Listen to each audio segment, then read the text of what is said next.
Good good evening बच्चों, कैसे हो? चलिए, तो हमने कल चैप्टर शुरू किया था अपना कैपिटल बजटिंग, और उसमें हमने अपनी पहली टेक्निक की थी जो कि हमारी थी नॉन डिस्काउंटेड टेक्निक। मोहित आया आज, तो आई होप मोहित आपने दोनों वीडियोस देख लिए। ये सर देख लिए। तो समझ आ गई थी आपको पे बैक पीरियड? हाँ सर आ गई थी। ठीक है, तो चलिए फिर हम आगे बढ़ते हैं।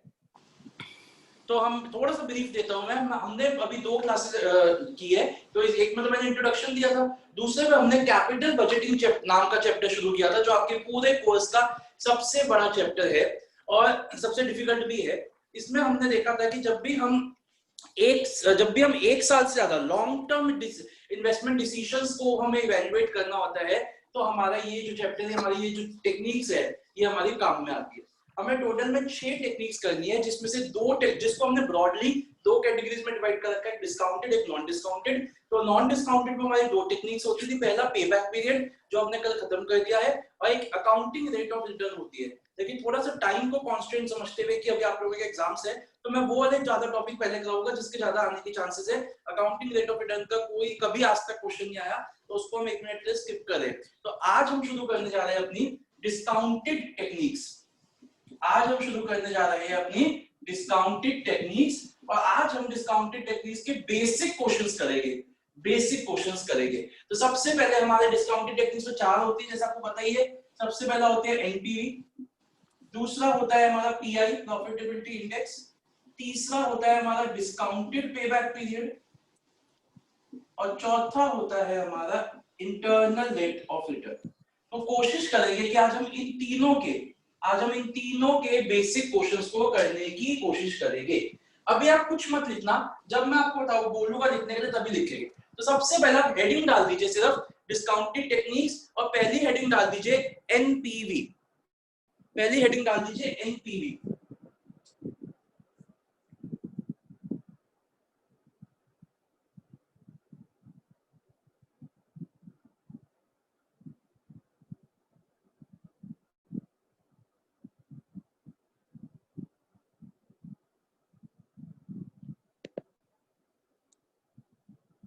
ओके, तो आइए हम अपनी पहली टेक्निक शुरू करने जा रहे हैं। उसका नाम दीजिए एनपीवी, नेट प्रेजेंट वैल्यू।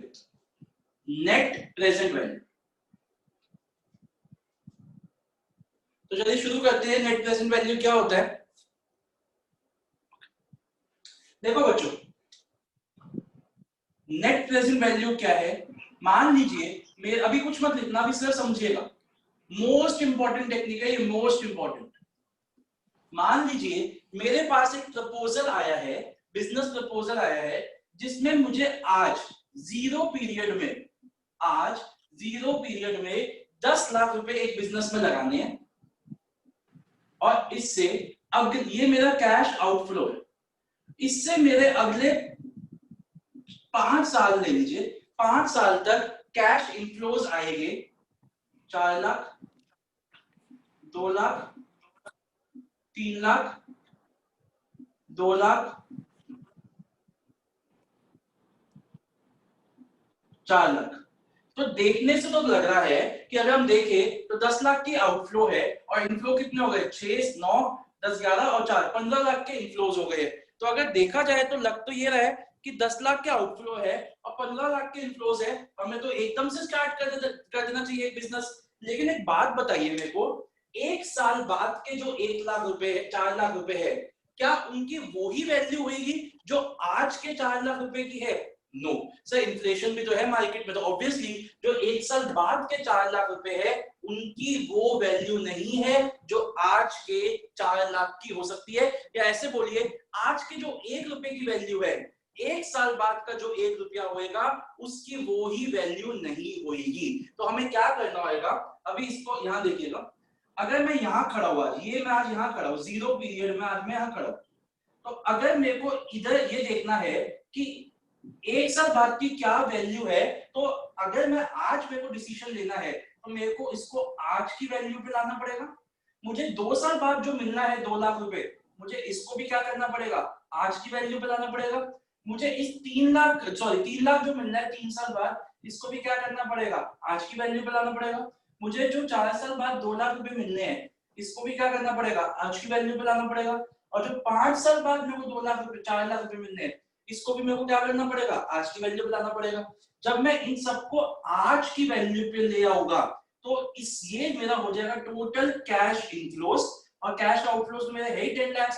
अगर ये मेरा 10 लाख से ज्यादा आता है, ये वाली चीज मेरी 10 लाख से ज्यादा आती है, तब तो ये डिसीजन लेने लायक है, क्योंकि इसका मतलब हुआ कि आज मेरी जेब से 10 लाख रुपए जा रहे हैं और आज ही मेरी जेब में 10 लाख से ज्यादा आ रहे हैं। लेट अस अज्यूम इन पांचों की प्रेजेंट वैल्यू, इन पांचों की प्रेजेंट वैल्यू आती है 11 लाख। जो ये 15 लाख है, ये जो 15 लाख है, इन पांचों की प्रेजेंट वैल्यू आती है 11 लाख। इसका मतलब ये हुआ कि आज मैं एक ऐसा बिजनेस शुरू करने जा रहा हूं जिसमें आज मेरी जेब से 10 लाख रुपए जा रहे हैं, लेकिन मेरी जेब में आज 11 लाख रुपए आ रहे हैं। इसका मतलब ये वायबल डिसीजन है, ये एक इन्वेस्टमेंट करने के लायक डिसीजन है।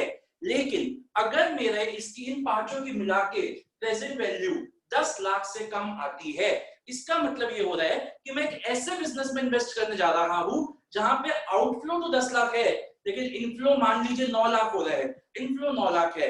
इसका मतलब ये डिसीजन, ये जो हमारा इन्वेस्टमेंट है, ये लेने लायक नहीं है, हमें इसको नहीं इन्वेस्ट करना चाहिए।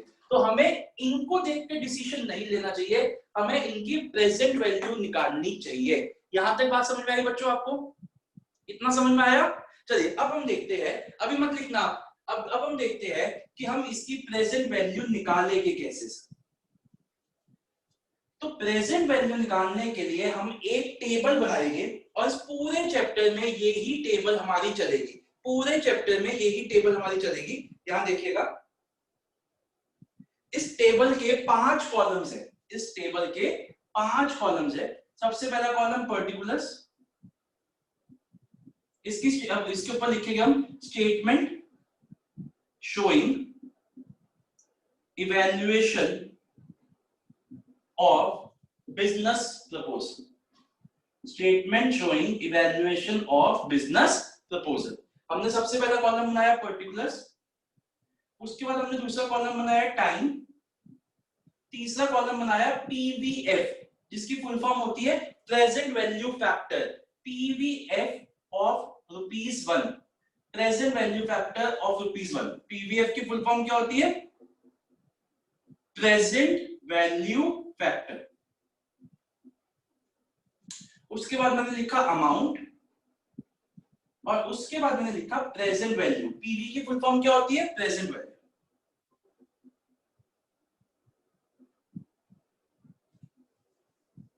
अगर मैं इनकी नंबरिंग कर दूं तो ये 1 है, ये 2 है, ये थर्ड कॉलम हो गया, ये फोर्थ कॉलम हो गया, और फिफ्थ कॉलम है हमारा 3 into 4। ठीक है, अब देखिए सबसे पहले हम देखेंगे कि हमारे कैश आउटफ्लोज कितने हैं। तो पहले पर्टिकुलर्स में हमने लिखा कैश आउटफ्लोज, हमने लिखा इन्वेस्टमेंट इन प्रोजेक्ट या investment in business, investment in business हमारा कितना कब इन्वेस्ट हो रहा है? आज को हम एफएम में 0 मानते हैं, आज को हम 0 पीरियड मानते हैं। आज के 1 रुपए की वैल्यू 1 रुपए है, ठीक है। मेरा कितना इन्वेस्ट हो रहा है? 10 लाख। तो 10 लाख को अगर मैं 1 से मल्टीप्लाई करूंगा तो मेरा क्या आ जाएगा? 10 लाख से आ जाएगा। तो मेरा पीवीसीओ कितना हो गया? पीवीसीओ मेरा हो गया 10 लाख। अब क्वेश्चन उठता है कि सर पीवीसीओ की फुल फॉर्म क्या है? पीवीसीओ की फुल फॉर्म है present value of cash outflows, present value of cash outflows. अब हम क्या करेंगे? अब हम निकालेंगे पीवीसीआई। तो वो कैसे निकलेंगे? हम दूसरा कॉलम बनाते हैं, मतलब हम नीचे लिखते हैं पर्टिकुलर्स में कैश इनफ्लोज, और मैं यहां लिखता हूं कैश इनफ्लोज। 5 साल मिल रहे 1 2 3 4 5, तो 1 2 3 4 5। अभी मैं पीवीएफ नहीं लिख रहा इसके, पहले मैं अमाउंट लिख देता हूं। 4 लाख, 2 लाख, 3 लाख, 2 लाख, 4 लाख। अब लेट अस अज्यूम कि ये जो पर्सन है ये 10% की रिटर्न चाहता है, मिनिमम ये रिटर्न चाहता है, रेट ऑफ रिटर्न चाहता है 10% की रिटर्न ये पर्सन चाहता है। ठीक है जी, तो इसका मतलब क्या हुआ कि हमें ये जो पीवीएफ फैक्टर्स निकालने हैं ये 10% पे निकालने हैं। आपके पास ये बुक है, इस बुक में लास्ट में, बिल्कुल लास्ट में कुछ टेबल्स दे रखी है। अगर आपके पास बुक है तो आप देखिएगा, come to page number come to page number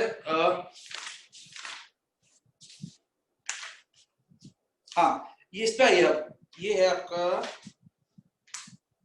364 पे आइए, 364 पेज पे आइए। इस तरीके का एक टेबल है जिसकी हेडिंग है factors for present value PVF, factors for present value PVF. दो कॉलम्स है इसके, ऊपर तो लिखे हुए परसेंटेजेस 1%, 2%, 3%, 4%, 5%, 6%, ऐसा लिखा हुआ 10, नेक्स्ट पेज पे 20 तक है, ठीक है। यहां लिखे हुए ईयर्स। तो हमें क्या करना है, हमें हर के सामने हमारा को 10% पे चाहिए, तो हमें क्या करना है 10% की लाइन में 1 2 3 4 5 देख लो, 0.909, 0.826, 0.751, 0.683, 0.621, तो ये हम अपने यहां लिख लेंगे, अपने वैल्यूज लिख लेंगे। तो क्या क्या है 0.909, 0.826, 0.751, 0.683 एंड 0.621। अब देखो बच्चों मैं थोड़ा सा आपको दिखाता हूँ कैलकुलेटर से कैसे आप इस चीज को कर सकते हो। बच्चों देखो वहां टेबल मिलनी आपको मुश्किल है, आप तो वैसे भी अब तक एग्जाम घर पे ही होने हैं। अगर आपको ये वाला कैलकुलेटर है तो आपको क्या करना है 1 डिवाइडेड बाय कितनी परसेंटेज है 10% है ना, तो 1 + 10%, 1 + 10% क्या हो गया 1.10, 1 डिवाइडेड बाय 1.10 कर दीजिए, ठीक है। अभी इज इक्वल टू मत लगाना, 1 डिवाइडेड बाय 1.10 कर दिया, उसके बाद आप इज इक्वल टू दबाइए, तो देखिए पहला क्या आ गया 0.909, फिर से इज इक्वल टू दबाइए, कुछ मत करिए, फिर से इज इक्वल टू दबाइए 826, 751, 683, 620। तो जितनी बार आप इज इक्वल टू दबाते रहेंगे उतने आपके ये वैल्यूज आती रहेगी, just with the help of calculator, you don't require the table. मैं फिर से बताता हूं हमने क्या किया, 1 डिवाइडेड बाय 1 + r, मेरे केस में क्या हो गया 1 divided by 1.10 is equal to is equal to is equal to is equal to is equal to. तो जितनी बार आप इज इक्वल टू दबाते रहेंगे आपके ये आते रहेंगे। इतनी बात समझ में आ गई बच्चों। अब सबको मल्टीप्लाई करते हैं, मैं ना यहां नहीं लिख रहा, मैं इसमें ही शॉर्ट, चलो मैं लिख देता हूं 0.909 into 4 lakh, तो 363600, 0.826 into 2 lakhs 165200, आगे चलते हैं 0.751 into 3 lakhs 225300, आगे चलते हैं 0.683 into 2 lakhs 136600, एंड लास्टली है 0.621 into 4 lakhs 248400। अब इन सबको ऐड करके हमारे पास क्या आता है 136600, 225300, 165200, 363600, तो ये आ गया 11 लाख। तो मेरे पास पीवीसीआई आ गया 11,39,100, मेरे पास पीवीसीआई आ गया 11,39,100, ठीक है। तो एनपीवी क्या होता है हमारा, एनपीवी होता है पीवीसीआई माइनस पीवीसीओ, तो हमारे केस में कितना हो जाएगा 1,39,100। क्या ये पॉजिटिव है, हाँ जी सर ये बिल्कुल पॉजिटिव आया है हमारा। तो इसका मतलब आपको इस बिजनेस में इन्वेस्ट कर देना चाहिए क्योंकि आपका एनपीवी पॉजिटिव आया है। अगर ये हमारा एनपीवी नेगेटिव आता तो हम बोलते रिजेक्ट द प्रपोजल, लेकिन अगर एनपीवी पॉजिटिव आया है तो हमारा आंसर होएगा एक्सेप्ट द प्रपोजल। बच्चों समझ में आया कि नहीं आया, अच्छे से बताइए, मैं एक एक करके सबसे पूछूंगा। मुस्कान समझ में आ गया? हाँ जी मुस्कान। हर्षिता, यार मैं एक बार सबसे चाहता हूँ कि एक बार सब मेरे को बता दे। हर्षिता समझ में आ गया? Yes sir. किसी का डाउट है? निष्ठा आपको? तो मुझे एक डाउट है। हाँ एक मिनट, निष्ठा आपको समझ में आया? हाँ जी। Mohit? Yes sir. Shubham? Sir एक डाउट है। हाँ एक मिनट, ऋत्विक पहले आप पूछो। सर जैसे 10% रिटर्न चाहिए था तो हाँ जी। वो 1 लाख आ गया, हाँ तो अगर 1 क्या? लाख जो नेट प्रेजेंट वैल्यू है वो हाँ जी 1 हाँ जी लाख हाँ जी समथिंग आई है, हाँ जी तो सर अगर 1 लाख से कम आती तो रिजेक्ट करते। नहीं 1 लाख गलत बोल रहे हो आप। मेरे टोटल पीवीसीआई है 11,39,100, ठीक है। एनपीवी आया है 11,39,100 minus 10 lakh, PVCI minus PVCO. अगर ये पॉजिटिव होता, चाहे 100 रुपए ही होता, तो एक्सेप्ट कर लेंगे। 1 lakh is not some criteria, वो तो मेरे केस में 1 लाख आ गया। अगर ये पॉजिटिव है, चाहे 1 रुपए पॉजिटिव है, एक्सेप्ट कर लेंगे। अगर नेगेटिव है तो माइनस, रिजेक्ट कर दे। ठीक है सर। ठीक है, शुभम आप पूछो। सर यही था, बट एक बात बताओ सर, बोलो। आपने बोला कि सर 10% रिटर्न है, तो हाँ फिर जी। सर वो रिटर्न का यूज क्या हुआ सर, जब हम उस 1 लाख को कंसीडर ही नहीं करेंगे तो? कौन से 10 लाख, 10% का ये यूज हुआ ना। हमने डिस्काउंटिंग फैक्टर्स जो निकाले हैं 0.909, एक तरीके से हम ये मान रहे हैं इन्फ्लेशन है 10%, वो उसका अच्छा। उसी से तो निकाले है। तुम 12% बोलोगे तो अलग हो जाएगी फैक्टर्स। अच्छा सर, वो मतलब इन्फ्लेशन की तरह यूज कर रहे हो आप? ये इन्फ्लेशन की तरह यूज कर रहा है। बेसिकली वो बंदा कह रहा है कि अगर मैं इस बिजनेस में पैसा इन्वेस्ट नहीं करता, तो मैं कहीं पे भी लगाऊंगा तो मुझे इतनी रिटर्न तो चाहिए ही चाहिए, तभी तो मैं इस बिजनेस में इन्वेस्ट करूंगा, अगर मेरे को उतनी ही रिटर्न मिल जाएगी। अच्छा, ठीक है, वत्सल आपको समझ में आया? तो सर ये हर क्वेश्चन में दिया Yes, हुआ sir. होगा ना, मतलब रिटर्न? हाँ, ये सब क्वेश्चन में दे रखा होगा, सिर्फ इंटरनल रेट ऑफ रिटर्न में नहीं दे रखा होगा, उसमें हम ये भी निकालते हैं, और सब में दे रखा होगा। Okay sir. मनन आपको समझ में आया?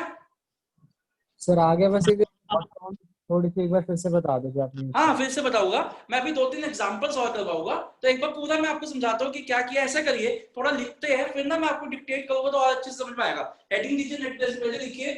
It is the difference between, copy करना है। नेट प्रेजेंट वैल्यू के बारे में लिखिए। It is the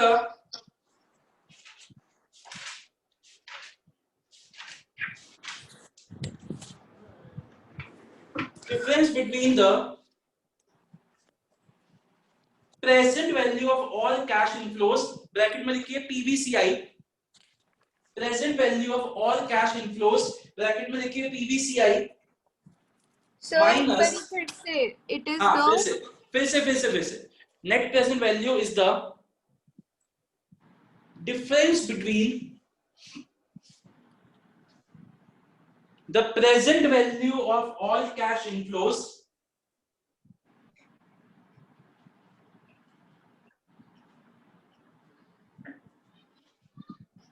minus the present value of all cash outflows,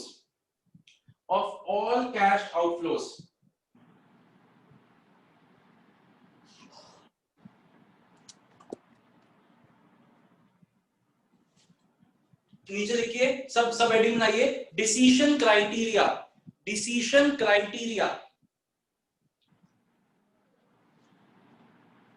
if NPV is positive,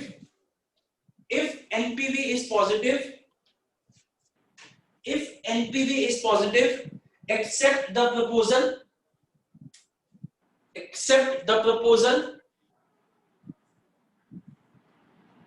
and if NPV is negative,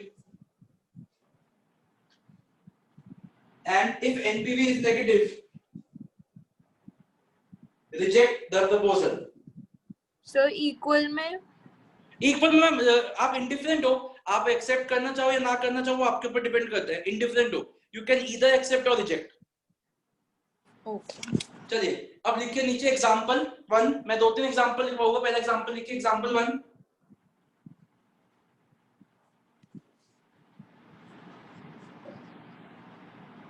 your friend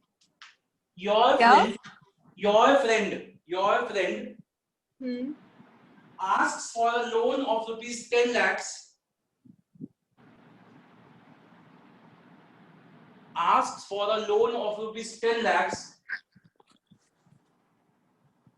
and promises you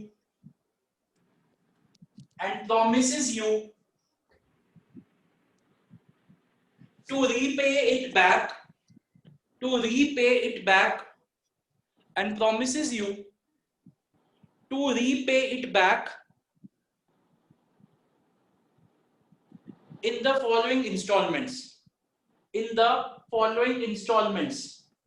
आप लिखिए 5 साल लिखिए, पहले साल 4 लाख, दूसरा 2 लाख, तीसरा 3 लाख, चौथा 2 लाख, पांचवा 4 लाख। तो 5 साल में अमाउंट्स लिखिए 42324, 42324, फुल स्टॉप, नेक्स्ट लाइन लिखिए। Your required rate of return, your required rate of return, your required rate of return is 10%, is 10%. Advise yourself, advise yourself। तो अब आप ये बनाएंगे टेबल। आप टेबल पे लिख लीजिए, मैंने हेडिंग दी है statement showing evaluation of business proposal, आप लिख लीजिए statement showing evaluation of friends proposal. ठीक है, आपने एक ऐसे बनाया, लिखा, हेडिंग दी, 5 कॉलम बनाइए टेबल के। पहला column particulars 1 number, second column time 2 number, third column PVF of ₹1, present value factor, कहीं पे लिख लीजिए, बड़ा बड़ा लिख लीजिए ऊपर। पीवीएफ की फुल फॉर्म होती है present value factor of ₹1।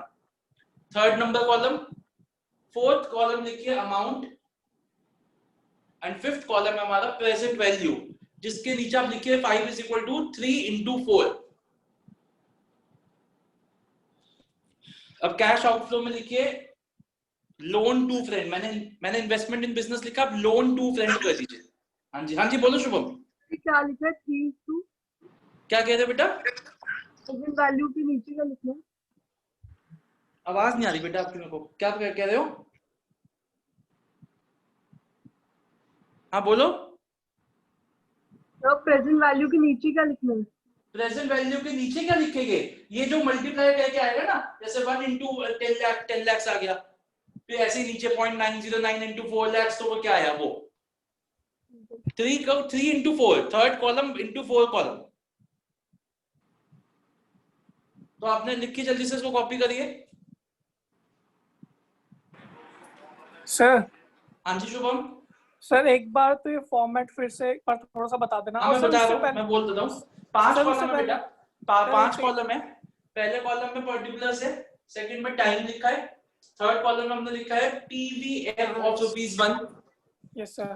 Fourth column में हमने अमाउंट लिखा है, जो हमारे क्वेश्चन में अमाउंट्स दे रखे होंगे, और फिफ्थ कॉलम में हमने लिखा है प्रेजेंट वैल्यू। फिर बस हमने पहले पर्टिकुलर्स में कैश आउटफ्लो लिखा, तो loan to a friend 0 period, 0 period में होता है, आज हो रहा है इसका मतलब 0 पीरियड। आज के 1 रुपए की वैल्यू 1 रुपए ही होती है, तो प्रेजेंट वैल्यू फैक्टर ऑफ ₹1 1। फिर अमाउंट में हमने लिखा 10 लाख, और प्रेजेंट वैल्यू हो गई 10 lakh into 1, 10 lakh. Yes sir. ठीक है, उसके नीचे क्योंकि हमारा और आउटफ्लो नहीं है, तो हमने सीधा लिख दिया उसके नीचे पीवीसीओ, जो कि 10 लाख ही आ गया, present value of cash outflows. ठीक है। फिर हमने पर्टिकुलर कॉलम में कैश इनफ्लोज लिखे, रिटर्न फ्रॉम फ्रेंड, या कुछ भी लिख लीजिए, कैश इनफ्लोज लिख लीजिए, या लिख लीजिए लोन रिटर्न फ्रॉम फ्रेंड। उसके बाद टाइम में लिखा 1 2 3 4 5, टाइम में लिखा 1 2 3 4 5। ठीक है। उसके बाद पीवीएफ लिख दिया, या तो आप टेबल से देख कर लिख सकते हो या कैलकुलेटर से निकाल सकते हो। तो 0.909, 0.826, 0.751, 0.683, 0.621 लिख दिया। उसके बाद फिर हमने अमाउंट्स लिखे 4 लाख, 2 लाख, 3 लाख, 2 लाख, 4 लाख। फिर फिफ्थ कॉलम प्रेजेंट वैल्यू का, इन दोनों को मल्टीप्लाई करके लिख दिया। ठीक है। उसके नीचे फिर हमारा टोटल आ गया PVCI, present value of cash inflows. ठीक है सर। और उसके नीचे फिर आ गया हमारा NPV, PVCI minus PVC. Okay sir. चलिए जल्दी से लिखिए बच्चों, सब कॉपी करिए इसको, फिर नेक्स्ट एग्जांपल करते हैं।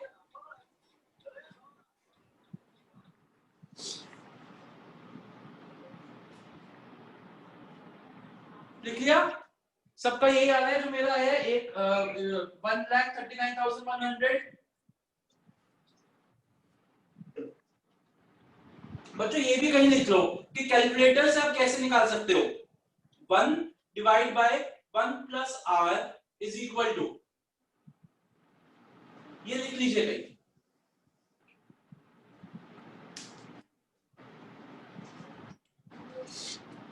चलिए अब एक दूसरा क्वेश्चन लिखिए। योर फ्रेंड, इसमें मेरे को आपको एक नया पॉइंट बताना है इसलिए लिखवा रहा हूं। Your friend asks for a loan of ₹1 lakh loan of rupees 1 lakh and promises you to return it back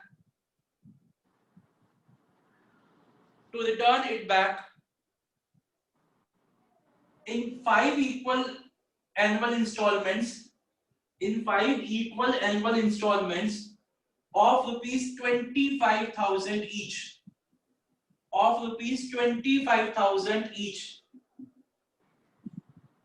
Your required rate of return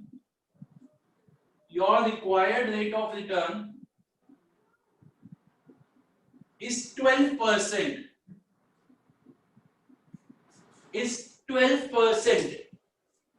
Advise yourself. देखो बच्चों, देख के तो लग रहा है कि 1 लाख रुपए ले रहा है और 1,25,000 वापस करेगा, लेकिन क्या हमें एक्चुअली में देना चाहिए कि नहीं, वो यहाँ देखिएगा। इसमें मैं आपको इस क्वेश्चन को 2 तरीकों से करके दिखाऊंगा। पहले यहाँ देखिए, सबसे पहले आपने लिखा cash outflows, loan to a friend time 0, 1 रुपये का प्रेजेंट वैल्यू 1 रुपीस, 1 लाख रुपए ले रहे हैं तो प्रेजेंट वैल्यू कितनी हो गई 1 लाख, तो पीवीसीओ कितना हो गया 1 लाख। अब हम करते हैं पीवीसीआई, सॉरी कैश इनफ्लोस। हाँ, तो रिटर्न फ्रॉम फ्रेंड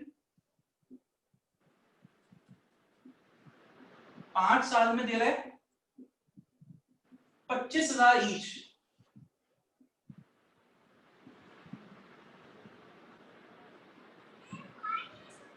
अब हम क्या करते हैं, मैं तो कैलकुलेटर का यूज करूंगा। हम 1 डिवाइड बाय 1.12 करते हैं, आप भी करो तो ये आ जाएगा 0.892। हमें 3 डेसिमल प्लेसेस तक लेना होता है, आगे कर सकते हैं 0.797। और इन क्वेश्चंस पे आपका राउंड ऑफ की बहुत दिक्कत रहती है, तो डोंट वरी, 100-200 मतलब 100 रुपए तक का फर्क इज नॉर्मल, क्योंकि राउंड ऑफ की बहुत दिक्कतें रहती है। 0.712, 0.635, 0.567, तो ये आ गया हमारे पांचों। जल्दी से इनको मल्टीप्लाई करते हैं, 22,300। आप अपने करिए, मैं अपना करो, टाइम नहीं वेस्ट करेंगे, आप अपना करो। 19925, 17,800, 15,875, 14175। तो पीवीसीआई आ गया हमारा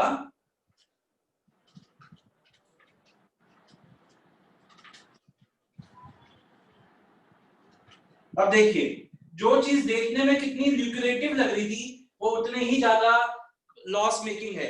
मेरा पीवीसीआई आया है 90,075, तो एनपीवी क्या हो गया माइनस 9925 लॉस आ गया। तो we should reject the proposal, we should not give loan to our friend, we should not give loan to our friend. बच्चों समझ में आई ये चीज? ये समझ में आया बच्चों? मोहित समझ में आया? Yes sir.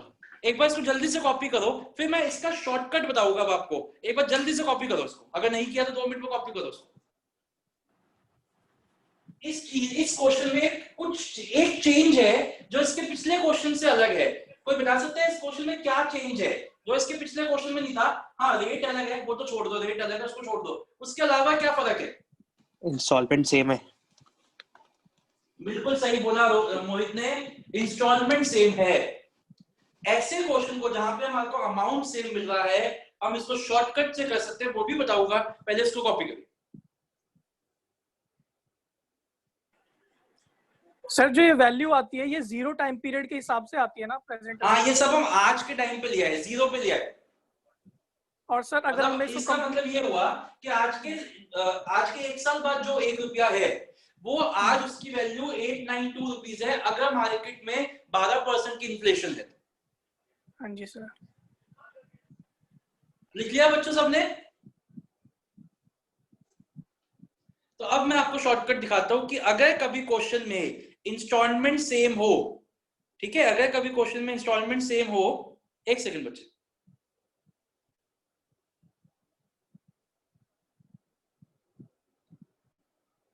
ओके, हाँ, तो अगर कभी क्वेश्चन में इंस्टॉलमेंट सेम हो तो हम क्या कर सकते हैं, हम यहां पे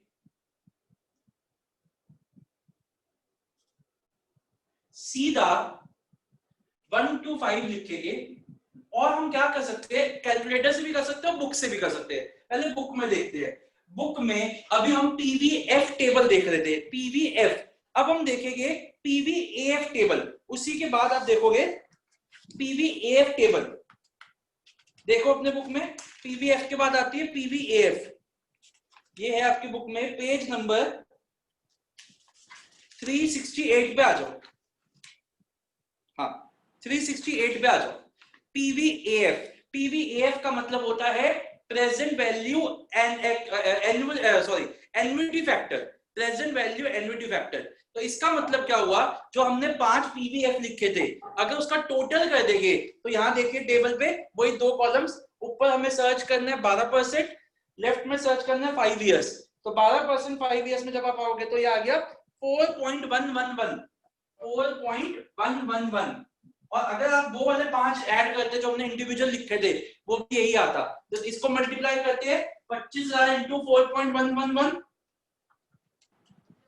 अब नहीं, ये गलत, एक मिनट रुकिए, मैंने गलत सर ये लिख 6 दिया साल का है। हाँ मैंने गलत लिख दिया, 6 साल का है। 3.605, मैंने गलत लिख दिया 3.605। इसको मल्टीप्लाई करते हैं तो ये हमारा 90,000 कुछ ही आएगा, जो पहले आ रहा था ना 90,125। तो देखिए हमारा कितना काम बच गया, हमारा जो 5 बार मल्टीप्लाई करने वाला काम था वो हमारा अब एक बार में ही हो गया है। ये समझ में आई बच्चों? अब आप पूछोगे सर ये तो समझ में आ गया, लेकिन अगर इसी चीज को कैलकुलेटर से करना चाहो तो बिल्कुल कर सकते हैं। अगर आपके पास कैलकुलेटर ये वाला है जिसमें जीटी का बटन है, जीटी का, तब तो बहुत आसानी से हो जाएगा। लेकिन अगर जीटी का बटन नहीं है तब भी हो जाएगा। देखिए यहाँ देखिए कैलकुलेटर, अगर जीटी का बटन है तो आपको कुछ नहीं करना, 1 डिवाइड बाय 1.12 किया, 5 बार करा, पहले एक बार इज इक्वल टू, 2 बार इज इक्वल टू, 3 बार इज इक्वल टू, 4 बार इज इक्वल टू, 5 बार इज इक्वल टू, 5 बार इज इक्वल टू दबा के सीधा जीटी दबा दीजिए, वही वैल्यू आ गई 3.605। देखिए बच्चों ये ट्रिक्स है, बहुत मदद करेगी आपको कैलकुलेटर की ट्रिक्स है, याद करिए इसको। हाँ जी फिर से बताओ। हाँ अगर आपके पास ऐसा कैलकुलेटर है जिस, नहीं क्या कह रहे हो? समझ आ गया। एक मिनट आवाज नहीं आ रही बेटा, निष्ठा बोलो। हाँ तो पीवीएफ का सिग्निफिकेंस, क्योंकि इक्वल अमाउंट इंस्टॉलमेंट्स पे उसको यूज करेंगे हम। हाँ, सिर्फ जब आपके अमाउंट्स इक्वल है तब। यार एक सिंपल सी बात बताओ, अगर आप अभी देखो आपने 5 वैल्यूज यहाँ लिखी थी और उनको सबको एक ही वैल्यू से मल्टीप्लाई करना था, तो वो नहीं कर देते, ब्रैकेट खोल देते हैं फिर 5 को ऐड कर देते हैं, याद आया? Yes sir. तो ये वही तो करें हम, और कुछ भी नहीं करें। ओके ठीक है, तो अगर आपको तो वो जो 5 वैल्यूज अलग अलग थी उसका टोटल हम पीवीएफ कहते हैं। ठीक है ना? तो कैलकुलेटर से निकालना सिखा रहा हूं। 1 डिवाइड बाय 1.12 किया, 5 बार इज इक्वल टू दबाया और जीटी दबा दिया। जीटी की फुल फॉर्म होती है ग्रैंड टोटल, ग्रैंड टोटल दबा दिया, यही वैल्यू आ गई 3.605। लेकिन अगर आपके कैलकुलेटर में जीटी का बटन नहीं है, जो मोस्टली कैलकुलेटर्स में नहीं होता, सिटीजन के में तो होता है, कैसियो में नहीं होता, तो आपको घबराना नहीं है, आपको कुछ नहीं करना। आपको 1 डिवाइड बाय 1.12 किया, आप क्या करिए, इज इक्वल टू दबा के एम प्लस दबाते रहिए, इज इक्वल टू दबा के एम प्लस दबाते रहिए। तो is equal to M plus, is equal to M plus, is equal to M plus, is equal to M plus, is equal to M plus. जब आपने 5 बार इज इक्वल टू दबा के एम प्लस दबा दिया और आपने उसको मेमोरी रिकॉल किया, फिर एमआरसी होती है मेमोरी रिकॉल, तो आपका सेम फिगर आ जाएगा। मेमोरी प्लस एम प्लस मतलब मेमोरी में डाल रहे हैं, और एम आर मतलब मेमोरी से रिकॉल कर रहे हैं, और एम माइनस होता है अगर गलती से 2 बार चला गया तो माइनस। तो ये कैलकुलेटर का यूज है। ठीक है बच्चों, तो जल्दी से इसको भी कॉपी करिए एक बार, कि जब हमारी वैल्यू सेम है तो हम इतना शॉर्ट में भी कर सकते हैं। जल्दी से इसको कॉपी करिए। सर ये मतलब मेथड चेक करने के लिए है, सिर्फ पेपर में भी कर सकते हैं? नहीं, ये करना है, वो नहीं करना। अगर वैल्यू सेम है तो यही करना है आपको, आप लंबा काम नहीं करोगे। वो तो मैंने सिर्फ आपको बताया था समझाने के लिए कि ये वही चीज हमने की है, वो नहीं करना। वैल्यू सेम है तो यही करना है आपको, शॉर्ट में ही करना है।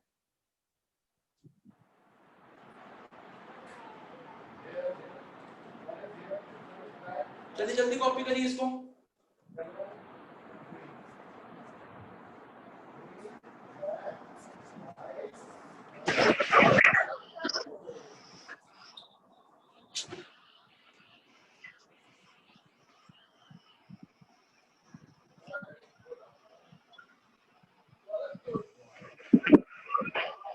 यार किसका ये माइक्रोफोन प्लीज म्यूट कर लो, किसी के शोर आ रहा है मेरे को। निष्ठा आप अपना माइक्रोफोन म्यूट कर लो, अगर कोई क्वेश्चन नहीं पूछना तो। Yes sir. और ये सारी शॉर्ट फॉर्म्स नोटिफाइड है। पीवीसीओ लिख सकते हो आप पेपर में, पीवीसीआई लिख सकते हो, एनपीवी लिख सकते हो, पीवी लिख सकते हो, पीवीएफ लिख सकते हो, ये सब नोटिफाइड शॉर्ट फॉर्म्स है।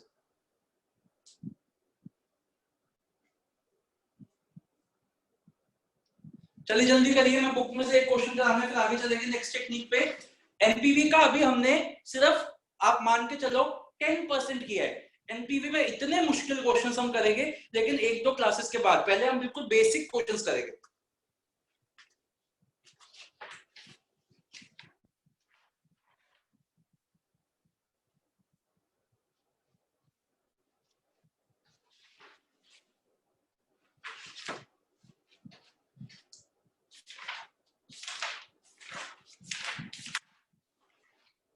बच्चों come to page number 79।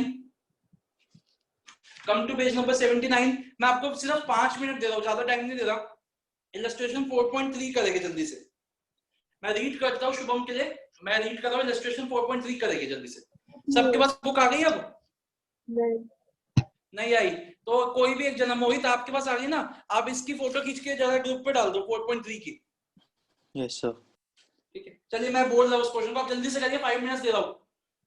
Machine, Shubham सुनिए, machine A cost rupees 1 lakh payable immediately, machine B cost rupees 1,20,000। इस पे नया पॉइंट है, देखते कौन बच्चा कर पाएगा। Payable, half payable immediately and half payable in 1 years time.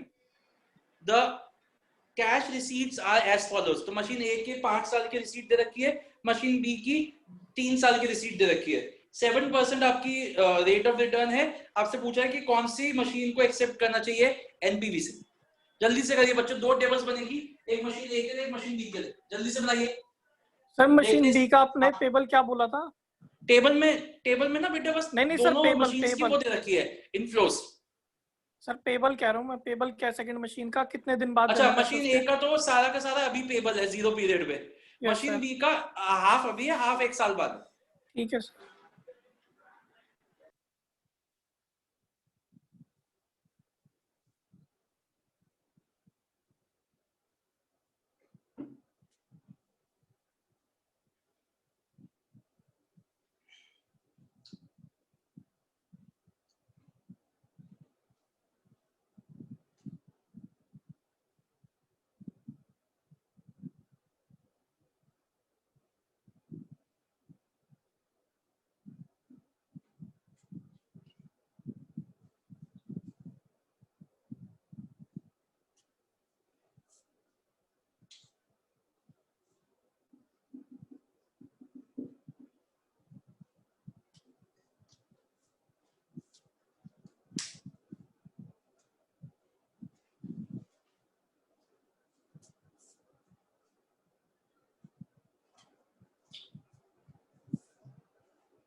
Machine ए का तो बहुत सिंपल है, और जल्दी से करिए। मशीन बी में एक नया पॉइंट है, देखते हैं कौन बच्चा सही से कर पाएगा उसको।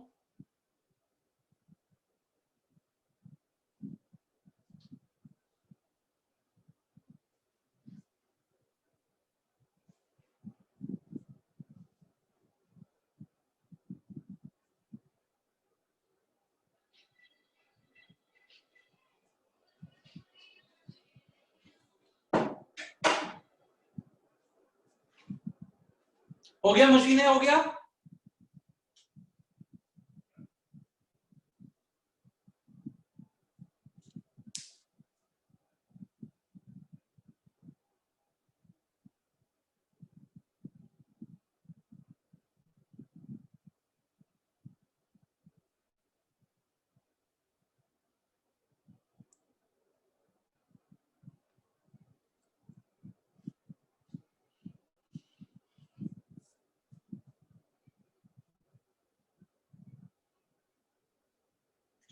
बच्चों मशीन ए का हो गया।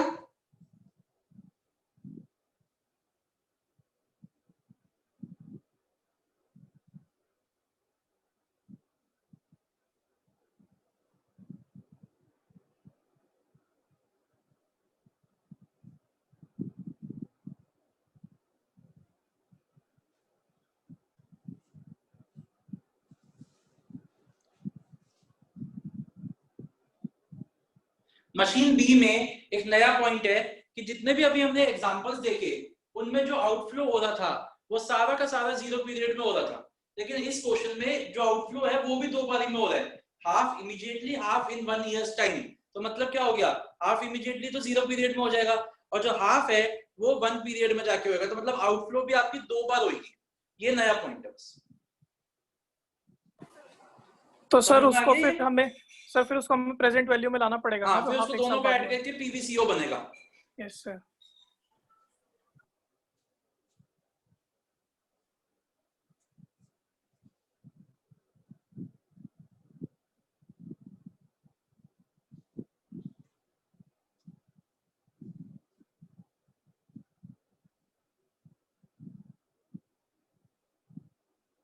सर एक बार दोबारा बताना मशीन बी का। देखो इसमें क्या है नया पॉइंट मोहित, अभी तक हमने जितने भी क्वेश्चंस किए उसमें सारा जो आउटफ्लो था वो एक ही बारी में हो रहा था आज, ठीक है ना, तो Yes, sir. हमने सीधा 0 पीरियड में आउटफ्लो करके पीवीसीओ हाँ। निकाल दिया। लेकिन इस क्वेश्चन में क्या है कि जो आउटफ्लो है, जो हमारी मशीन बी है, उसकी जो कॉस्ट है वो 2 इंस्टॉलमेंट्स में पे हो रही है। हाफ तो अभी Yes, पे sir. हो रही है और हाफ 1 साल बाद पे हो रही है। तो जब आप कैश आउटफ्लो लिखोगे तो वहां पे 0 पीरियड एंड 1 पीरियड में 2 बार में आपको कैश आउटफ्लो निकाल के टोटल पीवीसीओ बनेगा। अच्छा। हाँ।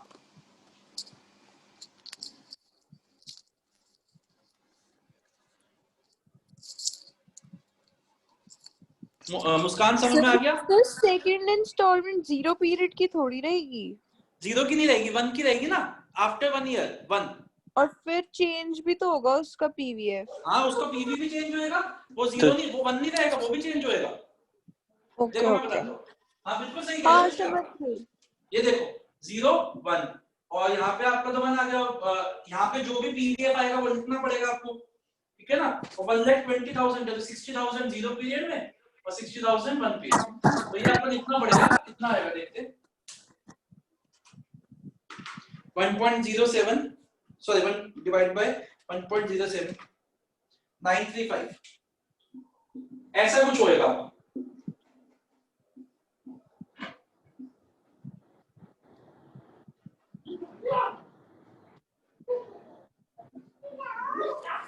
ये देखो यही आया सबका।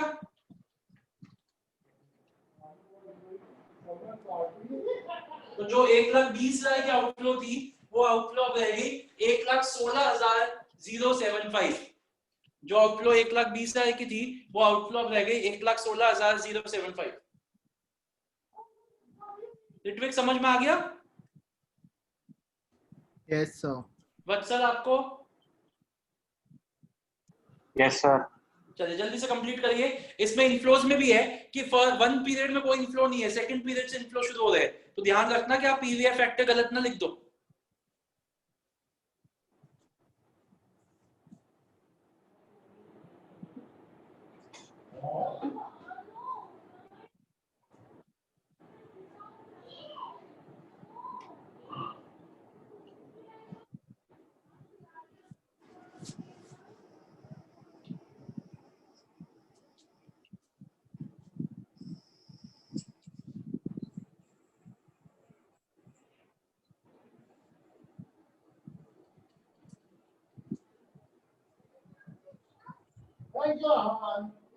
प्लीज जल्दी बातें थोड़ा म्यूट कर लीजिए, माइक्रोफोन म्यूट कर लीजिए। अगर कोई बात नहीं करनी, बात पूछना नहीं। मनन आपके यहाँ से आवाज आ रही है, निष्ठा मनन आप अपना माइक्रोफोन म्यूट करिए। सर एक बात चलिए बताओ, बच्चों, हो गया, आगे चले।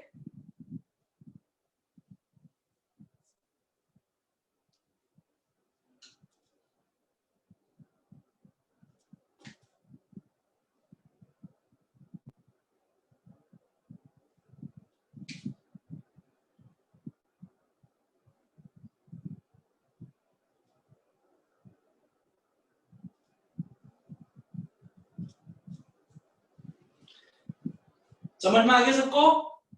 कोई डाउट तो नहीं है? चलिए नेक्स्ट हेडिंग देखिए अब, profitability index. Profitability index short form pi. Profitability index short form pi. अभी देखिए बच्चों, अभी लिखना मत, मैं इसमें एक लिखवाऊंगा, देखिए कुछ भी नहीं है ये। पीआई इज इक्वल टू, अभी लिखना मत, पीवीसीआई अपॉन पीवीसीओ। तो अभी एनपीवी में जहां हम इसको टेबुलर फॉर्मेट में देखते थे, वहां पे हम इसको एक रेशियो फॉर्मेट में देख लेंगे। और ये जो भी आएगा, अगर ये 1 से ज्यादा आता है, 1 या 1 से ज्यादा आता है, तब तो ये 1 से ज्यादा कब आएगा? जब पीवीसीआई ज्यादा है पीवीसीओ से, तभी 1 से ज्यादा आएगा ये फ्रैक्शन। तो अगर ये 1 से ज्यादा आता है तो एक्सेप्ट करना चाहिए, और अगर ये लेस देन 1 आता है, ठीक है, अगर ये लेस देन 1 आता है तो रिजेक्ट करना चाहिए, ठीक है। अगर ये मोर देन 1 आता है तो एक्सेप्ट करना चाहिए, और अगर ये लेस देन 1 आता है तो रिजेक्ट कर देना चाहिए। अब आप बोलोगे सर हम इससे करें क्यों रहे? बेटा अलग अलग टेक्निक्स लोगों ने बना रखी है, तो हमें सारी टेक्निक्स आनी चाहिए। हालांकि मेन जो टेक्निक है वो एनपीवी ही है और आईआरआर, यही करेंगे हम। तो इसका बस एक क्वेश्चन करके छोड़ देंगे, फिर एनपीवी पे ही चलेंगे, ठीक है। तो जल्दी से लिखिए प्रॉफिटेबिलिटी इंडेक्स, इसके बारे में एक लाइन लिखते हैं। It is the ratio of, profitability index is the ratio of, profitability index is the ratio of present value of cash inflows, present value of cash inflows, और present value of cash inflows बिल्कुल वैसे ही जैसे भी हमने NPV में निकाला, present value of cash inflows to TO वाला to present value of cash outflows, to present value of cash outflows।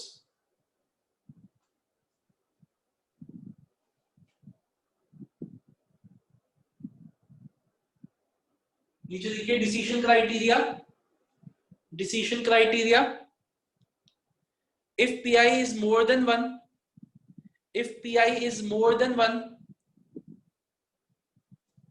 if PI is more than 1, accept the proposal.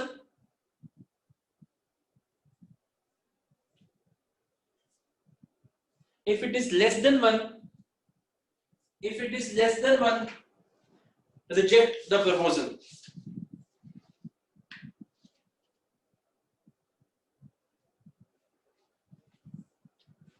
बच्चों अपना ऐसा करते हैं, अभी एक क्वेश्चन बुक से बाद में करेंगे, एक और टेक्निक का एक एग्जांपल से समझते हैं, फिर एक क्वेश्चन को तीनों टेक्निक से करेंगे, एनपीवी से भी, इससे भी और तीसरी टेक्निक से भी। तो अभी यहाँ देखिएगा, लिखना मत कुछ, अच्छा ये फॉर्मूला लिखिए, PI is equal to PVCI upon PVCO, PI is equal to PVCI upon PVCO.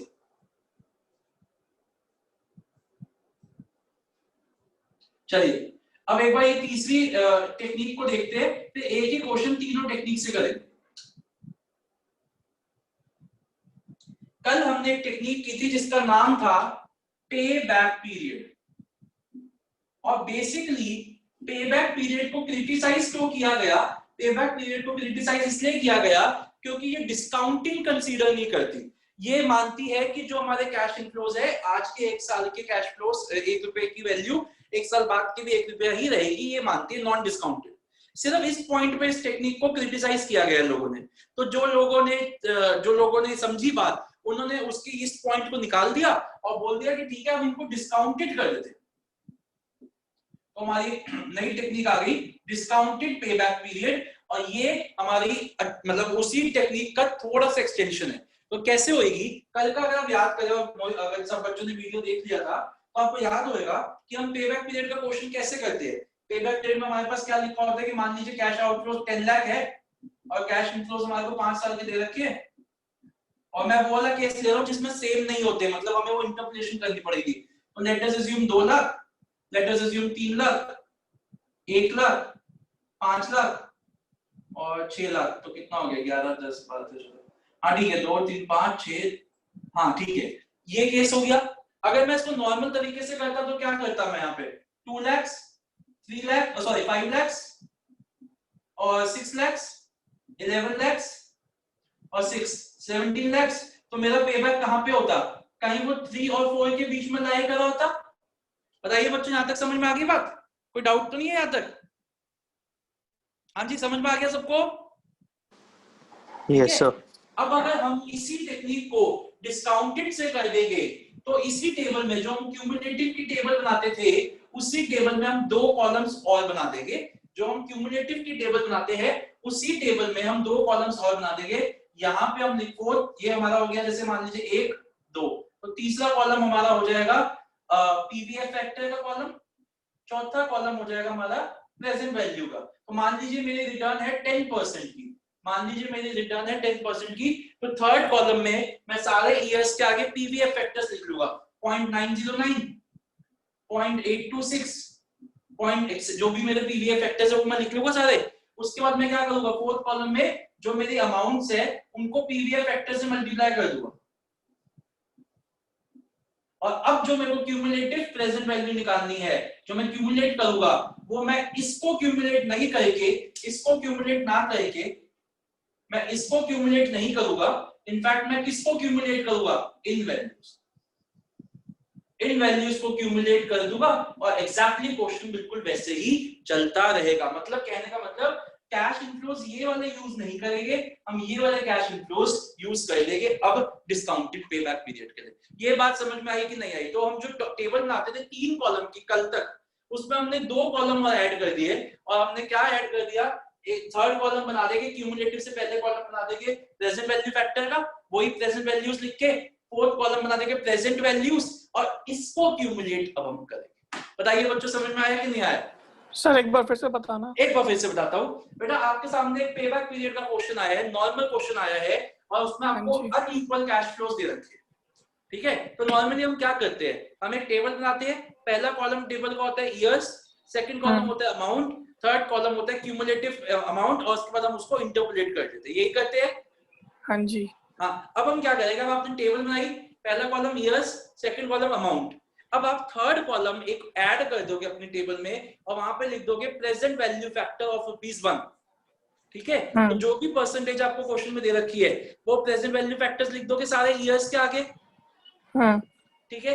फिर फोर्थ कॉलम आपका जो अमाउंट है और जो पीवीएफ फैक्टर है उनको मल्टीप्लाई कर करके आप अपने अमाउंट्स को लिख लोगे। अच्छा, फिर उसको क्यूमुलेट करेंगे। बस अब ये हो गया। फिर अब उसके बाद आप जब क्यूमुलेट करोगे तो ये जो वैल्यूज आई आपकी मल्टीप्लाई करके इसको क्यूमुलेट करोगे, ना कि सेकंड कॉलम वाले अमाउंट्स। Okay sir. और इंटरपोलेशन बिल्कुल वैसे ही चलेगी जैसे आप इंटरपोलेशन कल सीखी थी, वैसी होगी। अब इस फिफ्थ जो क्यूमुलेटिव अब आया उसको इंटरपोलेट कर। सबको समझ में आ गया? निष्ठा समझ में आ गया? हाँ जी, मुस्कान, हर्षिता? Yes sir. तो चलिए इसको लिखते हैं पहले, फिर एक क्वेश्चन तीनों से करके इस तीनों टेक्निक्स के बेसिक खत्म करते हैं। तो हेडिंग दीजिए डिस्काउंटेड पेबैक पीरियड, और इसके बारे में लिखिए payback period is basically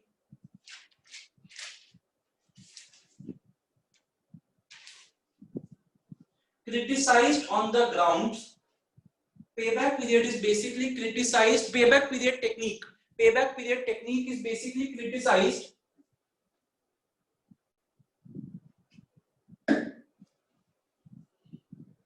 on the ground that it does not consider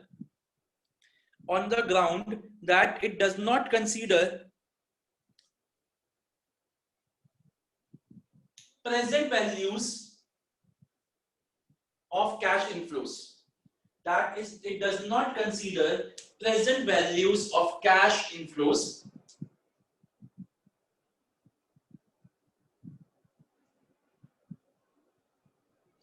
Next line से लिखिए discounted payback period is the technique. Discounted payback period is the technique. Discounted payback period is the technique which takes this point into consideration,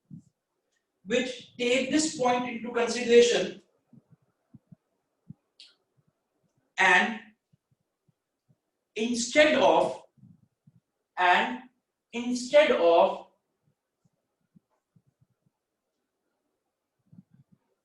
using and instead of using normal CFATs, normal cash flows after tax, and instead of using normal cash flows after tax, comma, discounted payback period uses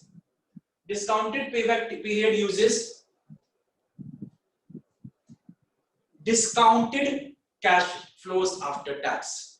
Discounted cash flows after tax. Discounted cash flows after tax.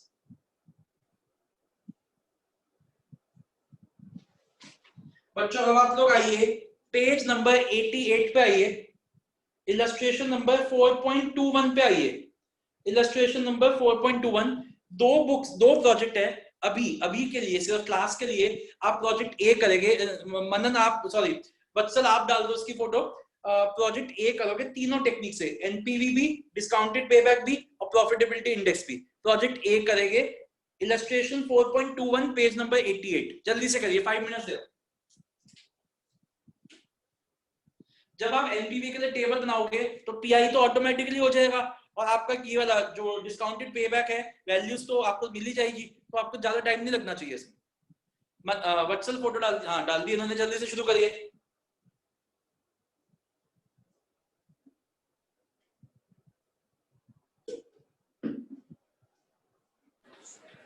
Sir reading के लिए है क्या इस question में कुछ, या फिर मतलब नहीं कुछ भी नहीं है, बिल्कुल सिंपल है। कैश आउटफ्लो कैश इनफ्लो दे रखे, उसको तीनों टेक्निक से करना है, एनपीवी, डिस्काउंटेड पीबीबी और वो पीआई। ठीक है सर। कोई नया पॉइंट नहीं अगर होएगा तो मैं रीड कर देता हूँ। ठीक है सर।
हुआ बच्चों? सर एक ही टेबल में दोनों प्रोजेक्ट बना लें? एक ही टेबल में दोनों मेथड हो जाए तो ठीक है, मतलब प्रैक्टिस के लिए कर सकते हो, पेपर में मत करना ऐसा, वरना सर बहुत लेंथी हो जाएगा। नहीं बट यार देखना, तूने एनपीवी के वैल्यूज निकाले, कॉपी तो करनी है नीचे, मतलब प्रैक्टिस के लिए करना, पेपर में मत करना ऐसा।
हो गया बच्चों? एक ही मशीन का करना है बस आपको।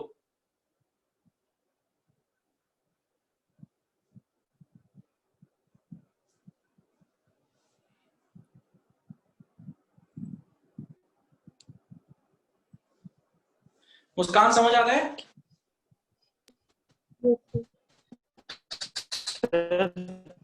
हाँ मोहित बोलो। अगर 100-200 मोहित आपकी आवाज बिल्कुल नहीं आ रही, नेटवर्क इशू आ रहा है, क्या दिक्कत है थोड़ा? चलेगा। एक मिनट अभी रुक जाओ, अभी 2 मिनट रुक जाओ, नेटवर्क में कुछ प्रॉब्लम आ रही थी। हाँ बोलो। अब आ रही है? हाँ आप सही है। हाँ बोल। कह रहा हूँ 100-200 का फर्क आ रहा, चलेगा इतना? 100 का चलेगा? कितना फर्क आ रहा है? ना 200 रुपए तक का आ रहा है। 200 रुपए तक का आ रहा है ना, तो बस ये देख ले पीवीए फैक्टर्स की वजह से आ रहा है ना तेरा। पीवीए फैक्टर में और कहीं तो गलती नहीं है ना, पीवीए फैक्टर्स की वजह से आ रहा है तो चलेगा।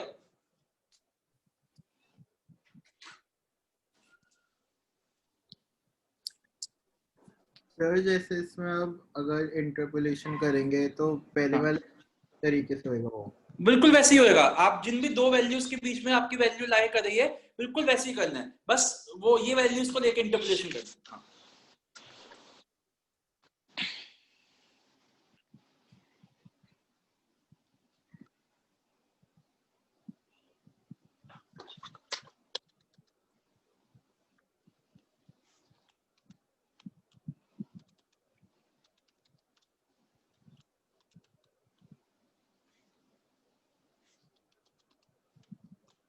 हो गया?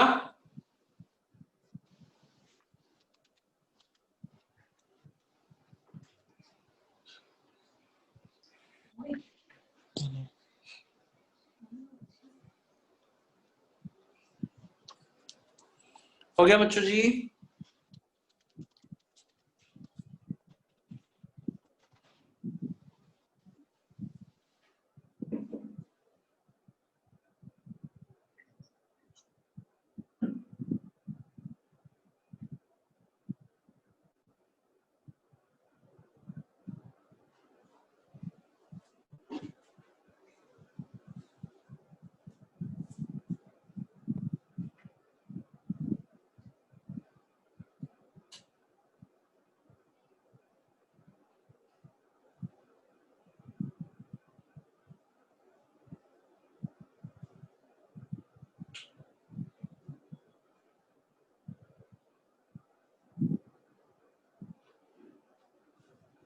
बच्चों जल्दी करो।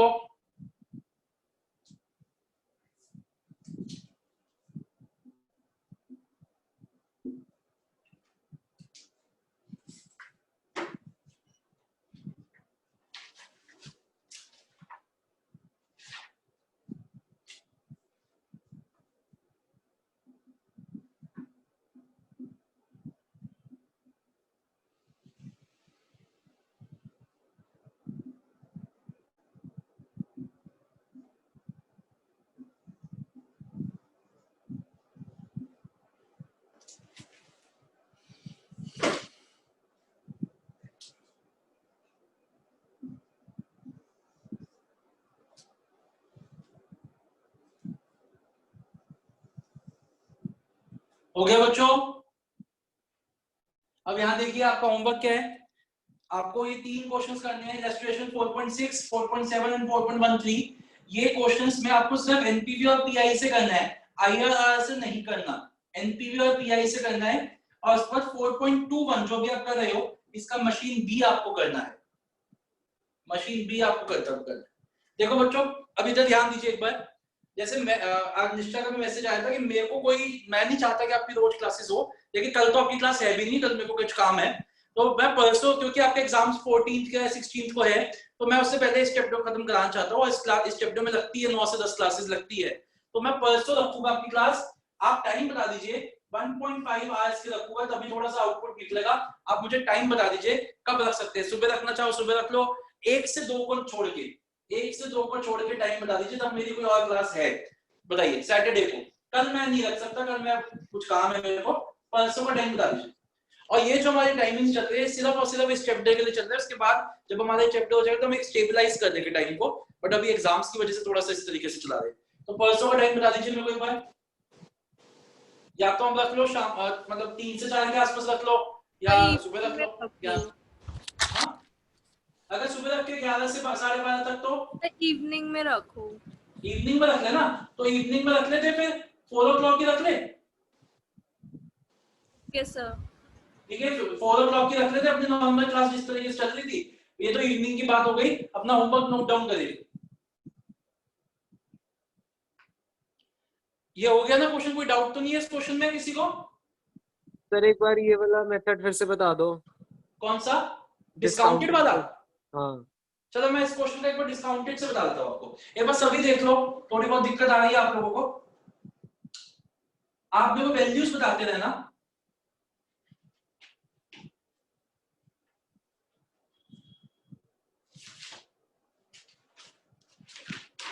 तो हमारे पास एक प्रपोजल है,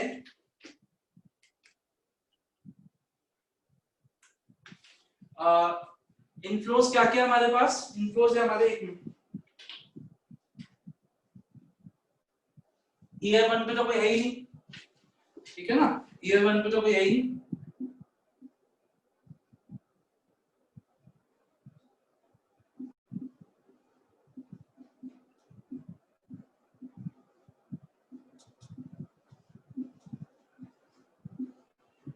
अब मैं इसको डिस्काउंटेड पेबैक से करूंगा, तो यहाँ पे मैंने लिख दिया अमाउंट, यहाँ मैं लिखूंगा पीवीएफ, यहाँ मैं लिखूंगा पीवी। तो मेरे को पीवीएफ फैक्टर्स बता दीजिए कितने परसेंट पे है? 16% पे। तो पीवीएफ फैक्टर्स है आपके शायद 0.862, नेक्स्ट है 0.743, 0.641, 0.552, 0.476। इनको मल्टीप्लाई किया तो हमारे पास आ गए 22290, 84612, 46368, 39984। ठीक है बच्चों, इसको क्यूमुलेट कर देते हैं। अब हम इनको क्यूमुलेट करेंगे, इनको क्यूमुलेट करते हैं, क्योंकि हमें कितना चाहिए? हमें चाहिए 1,35,000, ये हमारे आउटफ्लोज है। तो क्यूमुलेट करते हैं इनको, तो पहला 0, सेकंड ईयर में आ जाएगा 22290, थर्ड ईयर में आ जाएगा 1,06,902, फोर्थ ईयर में आ जाएगा 1,53,270, और फिफ्थ ईयर में आ जाएगा 1,93,254। मुझे कितना चाहिए? मुझे चाहिए 1,35,000। वो किसके बीच में आ रहा है 1,35,000? इन दो वैल्यूज के बीच में आ रहा है। तो मैं यहाँ लिख लेता हूँ, इनका आंसर मत देखना, मेरे हिसाब से करना। मैं यहाँ लिख लेता हूँ, तो ये तो समझ आ गया 3 साल से ज्यादा, 4 साल से कम। तो हम यहाँ निकालते हैं डिस्काउंटेड पेबैक पीरियड। यहाँ देखिए, discounted payback period is equal to 3 years plus 135,000 minus 106,902 divided by 153,270 minus 106,902 into, इन दोनों का फर्क कितना है? 1। आई बात समझ में बच्चे? मतलब समझ में आ गई? हाँ सर। बस अभी आ जाएगा आपका आंसर। 100% सेम किया है, बस इसकी जगह ये यूज कर। निष्ठा समझ में आ गया? मोहित समझ में आ गया? Yes sir. तो ठीक है, फिर सैटरडे को मिलते हैं 4 o'clock, ठीक है? और थोड़ा कोशिश करेंगे हम इसमें एक अच्छा काफी पार्ट कर ले, ठीक है ना? लेकिन अगर आपको कोई भी डाउट आया मुझसे पूछ लेना, ये ना मतलब कल भी पूछ सकते हैं, कोई दिक्कत नहीं है। डाउट आप मेरे को भेज देना, मैं बता दूंगा। ओके बच्चों, so we will be meeting on Saturday. Please try to arrange books. मैं आज भी गुप्ता के गया था, मेरे को बुक मिल गई है, तो अगर आपको नहीं मिल रही आप ले सकते हो उससे, गुप्ता से जाके। मैं आज किसी और सब्जेक्ट की बुक लेके आया था। ओके बच्चों, bye bye, will meet on Saturday 4 to 5:30। Bye.